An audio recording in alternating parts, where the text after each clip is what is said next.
You pitched to Target. You said you were as emotional as you were on draft day.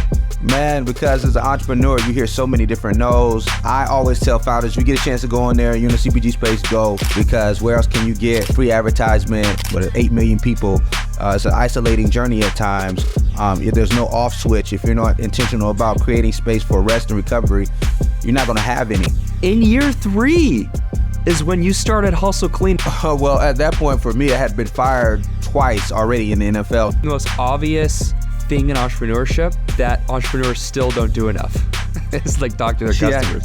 But the customers aren't always right. They're always first, but they're not always right. Well, let's go, baby. It's another episode of the Athletes and Assets podcast. I'm your host, Noah Lack, and I bring on your favorite athletes to chat about a business topic. Today, we got our guy, Justin Forsett, man. 9-year NFL running back, 2014 Pro Bowl selection. Man, Justin, thank you so much for joining us. But Justin, we got to skip the small talk. When Marshawn Lynch took that golf cart after the Cal game and started rolling around the arena, I just want to know, bro, like, where were you in that equation? I was up in the locker room, and I didn't notice he was doing it until I was looking at a live feed from our television inside the locker room, and he was doing donuts on the field. So I was already taking off equipment and things like that, but he was creating a historic moment in Cal history. Do you wish you were like in the whip with him at that time, or are you glad you're in the locker room safe away from the vehicle? Yeah, I want to be safe. He was a little more, I would say rebellious when it comes to things like that. I'm going to leave the cart where it's supposed to be and use it for its own purposes for the way it was created. And I would have never, even if I was out there, I wasn't going to hop on there trusting him. Man, that's that was a historic moment, man. And Berkeley has a bunch of NFL players turn entrepreneurs. I mean, you see it with Marshawn, you yourself. In year 3 is when you started Hustle Clean to do the NFL. Not when you retired, but year 3. That foresight is crazy, man. Like, why did you decide at that point that it was time to start Hustle Clean? Well, at that point for me, I had been fired twice already in the NFL. So it was like, okay, if this is not going to be a long-term thing for me, like, how can I be planning for the next chapter now and start beginning that work? And got some good teammates around me, good people in my corner to kind of help lead me and direct me. But that was the genesis, like, man, I got to start investing in my future, and why not now? Yeah. And when you started, it was ShowerPill. Started ShowerPill. Yeah. ShowerPill. Man, that's that problem, that pain point that you were trying to address. Like, I really felt it in high school when we practiced in the morning, but I got class in 10 minutes. Am I going to shower for 30 seconds or am I going to like figure out a way to like make it to lunch? Like this small hygiene problem that, that football players in particular deal with. Man, like, did you see anyone at the time doing that, or was it just like, let's make this out of thin air? Yeah, it was wide open space for us. We knew convenient hygiene. There was no brand out there really resonated with the athlete, like how Nike and Adidas and Under Armour was speaking to the athlete in the apparel space, or how Gatorade was talking to the athlete when it came to the hydration space. When it came to personal care or self-care, there was nothing anywhere close to what we were doing. So blue ocean for us, so we decided to attack it and see if we can make the most out of it, and it's been a blessing since. What was the first product you created? Was it the wipes, the facial wipes? It was the body wipe. So we did the kind of shower on the go solution. That was the pain point that we're attacking. Like, how can we create this disposable washcloth that can remove sweat, dirt, and body odor, so when you're in that transition period from one thing to the next, you can still maintain your hygiene. Absolutely. And you mentioned, while you were with the Seahawks, obviously you're close to Amazon in Seattle. Great place to like build those connections and make sure you get that like product online. But in terms of the manufacturing stuff, sourcing the material, like making sure you get that lavender scent. How did you go about finding that, while you were playing?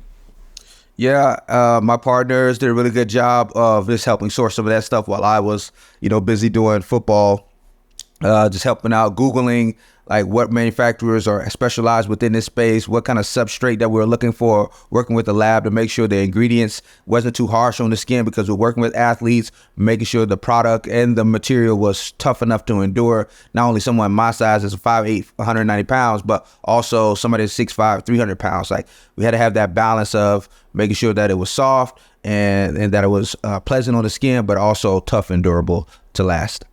Like, where was this lab? Like, how did you find this lab? Yeah. So Google was our greatest friend when we first started, if I'm honest with you. So just trying to find out all manufacturers when it comes to, like non-woven substrates throughout the country. And we reached out to all of them, trying to figure out who was going to be the best fit for us, who can work with us. So we worked directly with their labs in order to create a concept that worked best for our audience and our core customers. So that's how we did it.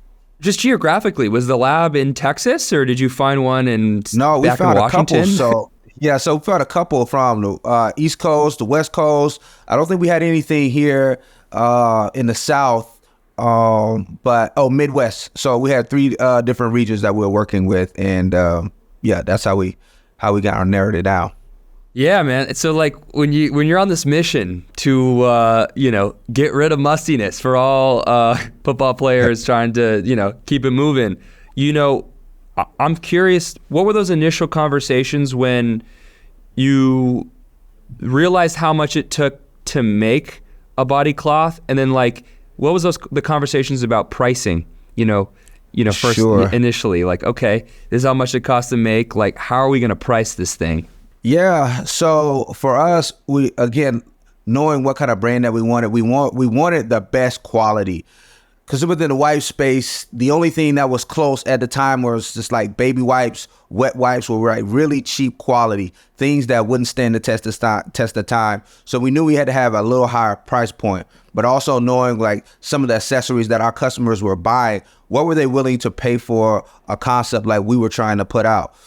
We had to do some research on it's like buying behavior within this accessory category. Like, what are they willing to pay? What are they paying for goo? What are they paying for anti-chafing? What are they paying for something similar within the space? And then we, of course, looked at what we were going to make from our COGS and looking at the margin that we wanted. And it's like, okay, this is where we have to be. And if we're going to have a profitable, sustainable product. Yeah, no doubt. And look, like, athletes are cheap, man. These athletes aren't buying multi-$100 Louis wipes to go to, like, athletes, they're smarter than you. We're smarter than people think, man. We don't want to buy some bogus, right? So I'm sure I'm sure you having a direct line to your customers, which were your teammates, did they ever give you, did they ever help you like, hey man, like these wipes are too expensive, bro. Like, can we lower the cost? No. So, I mean, essentially when we started off and we got a lot of different iterations of the product, I was able to test product within the locker room. So if we can have our minimum viable product, if you will, your MVP out, and we place it in the locker room, we're getting feedback. It's like, hey man, this is not the fragrance. I don't know. It doesn't smell right, or it's not strong enough, or, this one is drying out easy. So we had different feedback that we're getting from the future customer that I was able to have access to right around me on a day-to-day basis. Man, founder market fit is so powerful, isn't it? You live absolutely. You live and work with your customers. I mean, if you were making wipes for I don't know, like mothers and their babies, it'd be probably a lot harder to like get all these conversations and hear that feedback as fast as you would with your boys in the locker room. Sure. No, wholeheartedly. And interesting enough that you say that, because as we continue to grow our business, we did see that there was more of a female bent to the customer that was actually purchasing most of our products. So being able to know when to push and when to pivot with the brand and kind of get feedback from our core audience. That's what I believe, like founders, if you're going to have success, you have to be obsessed with the customer. Always leaning in and finding out how they're using the product, what are they using it for, what are the best use cases for it, and we did that early on. So we were able to like, okay, well, if we're gonna have if most of our customers are women or female now, we got to talk more to them. We got to be able to communicate and speak from a voice that resonates with them as well. So that was pretty interesting. Yeah, absolutely, man. And man, the CPG space, it's a tough space. I mean, I feel like a big part of it is to create some really viral effects, and then obviously great reviews. Do you think that your appearance on Shark Tank is like the best marketing possible for CPG products in America? I mean, it's a great platform for marketing, especially for CPG brands. I always tell founders, if you get a chance to go in there, you're in the CPG space, go, because where else can you get, free advertisement, for, 8 million people to watch on the, episode of you. So definitely. Regardless of how it went. I mean, I know it didn't go your way when it was ShowerPill, but regardless, that marketing on Shark Tank is probably like the best thing that could happen for a CPG brand. Totally agree. Again, just the exposure alone, become a household name, essentially overnight. And if you use it right, it can propel you into greater things. Yeah, absolutely. How do you think about what's your take on social media marketing with CPG? I mean, have you guys, you have a distribution channel yourself, but have you ever done influencer marketing or like paid marketing for CPG? How important do you think that is in general? I think it's important. I think you got to be wise because you got to know your audience. You got to make sure that if you do social media marketing and you're working with influencers, making sure you partner with people that resonate with your brand, the product, and the customer. Because if let's just say if we were a 100% female audience, if I brought in Marshawn Lynch to promote a product of ours and we paid him a bunch of money to advertise on social media, well, most of his audience is not going to be that female audience. So he might not be the best fit for us. So you got to be able to partner with the right people that's going to communicate your message, and then be able to, have those conversions or whatever you're trying to do, whatever your end goals or KPIs are for that influencer. Yeah. And so it's outside from you, how have you thought about that in the scope of Hustle Clean? Like, what have you guys done aside from Shark Tank to sort of get your product in front of people's eyes? Sure. Yeah. We work with a ton of micro influencers. We get the best value from working with them. They don't have 100,000 followers, but they have the best engagement. It seemed to be more trustworthy than the bigger and macro influencers, if you will. And we get more bang for our buck. So, and these are usually people that just love our brand anyway. So it comes off just really genuine. Whatever they say about our brand and believable. So we work mostly with them. We do a lot of sampling when we can, whether it's at events or working with other brands to do collaborations. So those are ways in which we help market our brand. Absolutely. And apologies for me for not asking this sooner, man, but we need to do a little show and tell. What are these guys marketing? I know you got some stuff with you on your desk, man. Let's see what we got, man. Let's see what we're working with, man. So what was that? This is the Box of 10 Hustle Clean body wipes. They come in 10 pack. This is what you will see on shelf at a Target or REI or Dick's Sporting Goods retail. It's individually wrapped package. So all of them can fit in your gym bag or your purse, put them in your glove compartment or what have you. Easy to travel with you, not taking up a lot of space, and you can share with friends if you have more than what you need. So this is the brand, this is the product, the hero product. Yeah, man. So we got the body wipes, facial wipes. We got face wipes. And y'all added some more stuff, right? Yeah, we have a muscle relief soak, so an Epsom salt soak to help with muscle recovery, which has been a huge hit as well, especially in stores. And we'll have more traditional personal care products coming out of the pipeline as well. I from your perspective, when you talk to your customers enough and you build trust with that first initial product, was it like was there a point recently where some of your loyal customers like, Justin, can you make this for me? Like my muscles are aching. Like I need some like Hustle Clean is making me look right, but I need to feel right now. Time for the Epsom salt. How did the decision process to expand into that?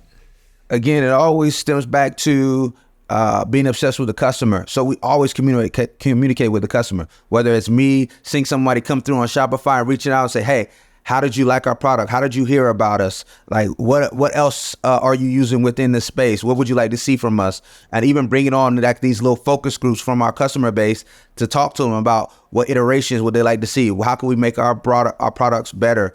And that's where most of our products are birthed from. It's just hearing from our customers, tapping into them, and then we create. Yeah, so I had acne problems a lot of high school, and I used like Neutrogena facial wipes after every practice to get the acne out. If I were to go back in time in high school, would Hustle Clean help solve my acne issues? I think we can help with that, man. I feel like, I'm a little biased, but I think we got the best face wipe on the market. It's a dual-sided wipe, so one side is raised for exfoliation, the other side is smooth, so you can really scrub if you need to. So it's a really premium quality wipe that I'm sure would have been a great value for you back in the high school days. Damn, man! I wish I was on the lookout earlier. Well, we're glad you're good now. We're glad you're good now. Yeah, we're good now. We're good now. Yeah. I got the Hustle Clean package on the way, man. I had no disrespect to Neutrogena, but I got to go with the Athletes and Assets community member goods. You know what I mean? We got to stay within the community. Right. The other thing that I love doing was as an athlete, taking the Epsom salt baths. Feeling like once I after like a tough workout, get in the bath, get relaxed. I know there was a lot of products in that market while you were playing, but isn't that crazy that like now you're a player in that space? I know it's pretty cool to see because I like yourself was really big in recovery because we did a lot of cold tubs, which are like very painful recovery processes, right? So, sitting in a cold tub or doing a cold plunge for how many, 15, 20 minutes wasn't really a cool, pleasant experience. But there are also times when you can hop in a tub and do an Epsom salt bath and have a really great effect as well. So being able to be in the space now and have my own brand, being able to create our own formulation around it, it's pretty cool, and being able to provide more value for athletes when it comes to recovery is special. In that locker room, in the Ravens locker room, who was that first teammate that tried the product, wiped himself, and was like, "Oh shit, Justin, you might have something here"? Oh man, it was probably Kyle Juszczyk, who's a fullback of mine. He's now with the San Francisco 49ers, and he's also an investor in the brand. So he was one of the first believers, adopters within that locker room. What did he say? Like, what did he say when he like wiped himself? He was just like, man, I really believe you got something. I think this thing can grow. You can see all the different markets that we can eventually go into. And he's just an instant believer. And also he just knew me behind the brand and the good that we're doing, the impact that we're having in the communities. It's like something he wanted to be a part of. So not only just about the great product, but the brand itself and the mission. Yeah, no doubt. And I loved your brand. I love the rebrand. You were ShowerPill. And then you went, pivoted to Hustle Clean. But as an entrepreneur, sometimes the best and hardest thing to do is make a pivot like that. I feel like as entrepreneurs, you get so emotionally attached to that initial product, initial MVP. What was that like? How tough was it for you? Or what was that like turning point where I was like, we need to sort of morph this a bit? Yeah, I was just taking a step back and looking at the company holistically and looking at the brand holistically and trying to figure out, okay, how can we scale this? What we have right now, is it scalable? Is ShowerPill something that we can move into other categories? And it was very limiting, to be honest with you. Like if we decided to go into more traditional personal care products, if we wanted to go to a deodorant or something like that, that ShowerPill brand, they created a lot of friction. And that's one thing you don't want when you're on the shelf is friction. You only get about less than 3 seconds to make an impact on the shelf to someone to stop and eventually grab your product. you want as less friction as possible. So we thought about it. We did some research. We talked to our customers, and we realized that this is probably going to be the best step moving forward for us to grow and scale the brand. Yeah, and I love how you keep saying talk to your customers, because it feels like that is the biggest, most obvious, thing in entrepreneurship that entrepreneurs still don't do enough. It's like talk to their customers. Yeah, I think it's important, and I like to say too. Well, we hold our customers in the highest regard, right? But the customers aren't always right. They're always first, but they're not always right. So you're being able to make sure you're doing a lot of due diligence when you talk about going to your customer and getting feedback and getting a wide range of folks in there from a focus group standpoint, getting that information and coming out with the best possible solution from that. So yeah, definitely lead with the customer. Before Airbnb became what it was, Brian Chesky and the founding team, like in the very early stage, were selling cereal boxes with famous people on it to make money. And they started selling cereal boxes, and they ended up with like Airbnb. And so, obviously there's a lot of things in between, but the starting point and the finish point, I see a story one day where Justin started off with ShowerPill, right? And then like he ends up with this like some massive brand in the hygiene space, also clean. Can you talk about like, it's amazing where you start, and then like where you finish is gonna be unrecognizable.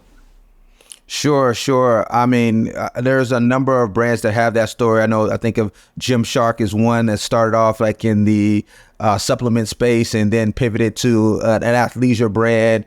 Again, like you mentioned, it's a critical for a founder to really know when it's time to pivot and not hold on to the allegiance to what you started with, because this thing can be morphed into something greater if you allow it to. So that was the mindset. That was the thinking behind, like, we have something special, we have something great. Let's be able to pivot with it and listen to our customers. So it's pretty special to think about. At one point, we can be an Airbnb, we can be a Gymshark within our own right and with our own space. You pitched to Target. They accepted your product, and you said you were as emotional as you were on draft day. Why was that? Man, because as an entrepreneur, you hear so many different no's. We started this business, we were laughed at. I remember Darren Rovell was on Twitter when we first started our company and said, this company sounds like a skit out of Saturday Night Live. And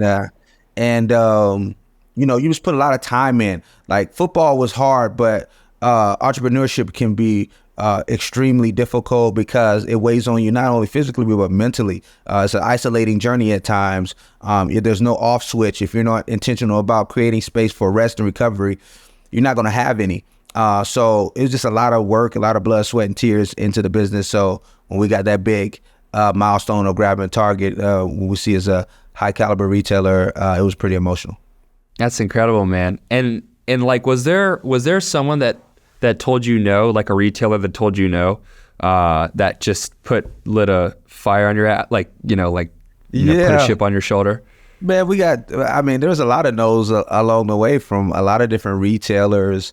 You name it, you think of it, we've probably been told no at some point by all of them. Some have come over to, be a partner of ours now. But early on, there were like even smaller stores, like even like a Fleet Feet retail when we first started. We're just trying to get in and Fleet Feet wasn't rocking with you guys? No, that's crazy. Out there a partner. But when we first started, God did. One of the people that just like we had a hard time getting in. Damn. Okay. Come on, Fleet Feet. But no, that's dope. It's like, what do you think it was? They didn't take you seriously. They didn't think you knew your customers enough. Like, were they like, oh, these athletes don't know what they're talking about. They're just, leveraging their name to try to run this brand. Like, what do you think was the skepticism early on for some of these retailers? I think it was so early on that they didn't know if the product was going to be viable, right? If they didn't know if there was going to be enough traction in order to see that if the product was going to move while it was on shelf. Because it's one thing to get on shelf, it's another thing to move the product while it's on the shelf. And by that point, you know, we didn't even have a big Amazon following at that time. So I think it was hard for them to see the vision. And, you know, by the time we got into some of these other retailers, we had been established on like the Amazon platform, over 3,000 reviews and things like that. So that helped catapult us into some of those retail spaces. Yeah, absolutely, man. Any advice for CPG focused founders that, you know, you wish you knew earlier that you could share? I would say a couple things. Just because you're busy doesn't mean you're being productive. So don't get caught up on doing, you know, just a bunch of things. Just say you were doing a bunch of things or having a bunch of meetings that you probably shouldn't have. There could be emails. So your time is the most valuable thing that you have and you can't get back. So make sure you use it wisely. I would say don't be afraid to get your hands dirty, but also know when it's time to delegate. That early on, you have to get your hands into everything. You have to understand your business, whether it's finances, marketing, you know, inventory, fulfillment, all those things you need to have a good grasp on so you can put people in place at the right time, because you have your hands in everything is good at the start, but it's not scalable moving forward. So you got to put processes and systems in place so you can build a scalable business so you can grow and step out of the way. Hey man, we might have to bring you over here to San Francisco. Come talk to some of these founders, man. That's you know your stuff, man. It's pretty awesome. And you do speak as well, so you're I could tell. I appreciate it, man. I've been in this game for a long time now. Yeah, no doubt. I think extreme results require extreme sacrifices. As a founder, you know, I don't think when you know, we get founder advice from people that we talk about product and marketing and stuff, but like the out of work stuff, engineering your life to be able to support the ambitious goals. I think it takes a toll socially with family to build something special. Can you attest to that? Like, how have you engineered your life to make sure that hustle clean, you know, won't block you of sort of the moments that, you know, you want to be with, you know, with your family? Yeah, sure. One thing we talk about hustle clean is like, cause our ethos is around like stopping toxic hustle, right? Make sure that like, if you're hustling with integrity, you're chasing your dreams and goals, without compromising your health.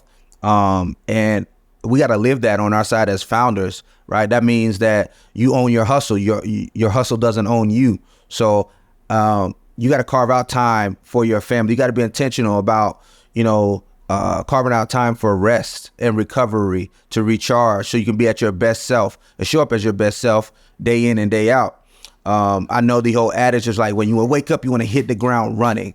But at Hustle Glean, we talk about waking up and hitting the ground centered. So starting your day off, like just centering yourself, pouring into yourself, your well-being mentally, whether it's meditation, prayer, working out, just making sure that you're hitting the ground centered so you can be at your best self throughout the rest of your day, and starting with that. So you can show up as as a husband, as a father, as a wife, as a mother, just as well as you want to show up as your best as an entrepreneur. Yeah, absolutely. It's been tough. Has it been tough for you, or because, you know, is it easier said than done here for you, or do you find it easy to balance family with hustle clean? No, it's been a lot better as of late, but it's still a fight because, you know, I'm very ambitious. I'm very competitive. I want the best and I want to be the best. But I also want to be, you know, a great father. I want to be famous in my own home. I want my kids to rave about their dad and just like how intentional he is with their time and how close he is with them and intentional. So the same as a husband. So I want to be that way, and it doesn't just stop at being an entrepreneur. Yeah, absolutely, man. Absolutely. Justin, let's plug your stuff, man. Where can we find the Hustle Clean stuff? Where can I go and get this? Online, in person. Maybe I don't want to go online. Maybe I want to like that experience of like grabbing those wires. I don't know. Where can we find your stuff? So you can definitely find us at hustleclean.com, online and on Amazon, of course. But if you want to support us in retail, we're in every single Target store. We're in REI. We're in Dick's Sporting Goods, Orange Theory Fitness, and Fleet Feets and Road Runner Sports all throughout the country. So you can find us there. You heard it from the man himself. This has been another great episode with Justin Forsett, former NFL running back, founder, CEO of Hustle Clean. Justin, thank you so much for joining us, man. Welcome to the community. I appreciate you, Noah. Thanks for having me.